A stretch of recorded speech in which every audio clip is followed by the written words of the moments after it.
సింగరేణి కార్మికుల హక్కుల సాధన, సింగరేణి కంపెనీ పరిరక్షణ కొరకు ఏఐటీసీ గుర్తింపు కార్మిక సంఘంగా సింగరేణి వ్యాప్తంగా ఈ జాతా ప్రోగ్రామ్ ని నిర్వహించి సింగరేణిలో కార్మికులందరినీ కూడా చైతన్యపరిచి రేపు 30వ తారీఖు వరకు, ఈ రోజు నుండి 30వ తారీఖు వరకు అన్ని బావులు అన్ని ఏరియాల్లో కూడా పర్యటిస్తూ 30వ తేదీ నాడు కొత్తగూడెం హెడ్ ఆఫీస్ దగ్గర వంట వార్పు కార్యక్రమంతో ముట్టడి చేసి పెద్ద ఎత్తున ఈ యొక్క కార్యక్రమం నిర్వహిస్తా ఉన్నాం.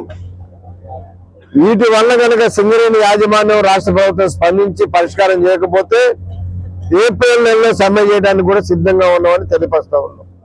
ముఖ్యంగా సింగరేణి ఏదైతే డిపెండెంట్ ఎంప్లాయ్మెంట్ ఉన్నదో, మెడికల్ బోర్డు ఉన్నదో దీన్ని కొనసాగించాలి పాత పద్ధతిలోనే.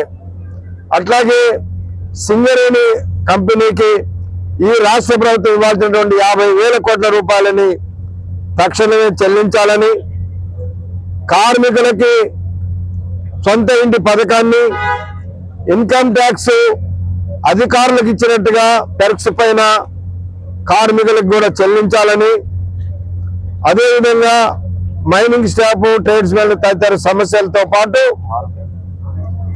మారుపేర్ల సమస్య, డిస్మిస్ అయిన కార్మికుల సమస్య, ఇవన్నీ కూడా పరిష్కారం చేయాలనే దాని కొరకు సింగరేణి వ్యాప్తంగా కూడా ఈ జాతా కార్యక్రమం నిర్వహిస్తా ఉన్నాం. ఈ జాతా కార్యక్రమంలో పాల్గొన్న కార్మికులందరూ కూడా ఏఐటీసీ తరఫున ఇప్పుడు ధన్యవాదాలు తెలియపరుస్తున్నాం.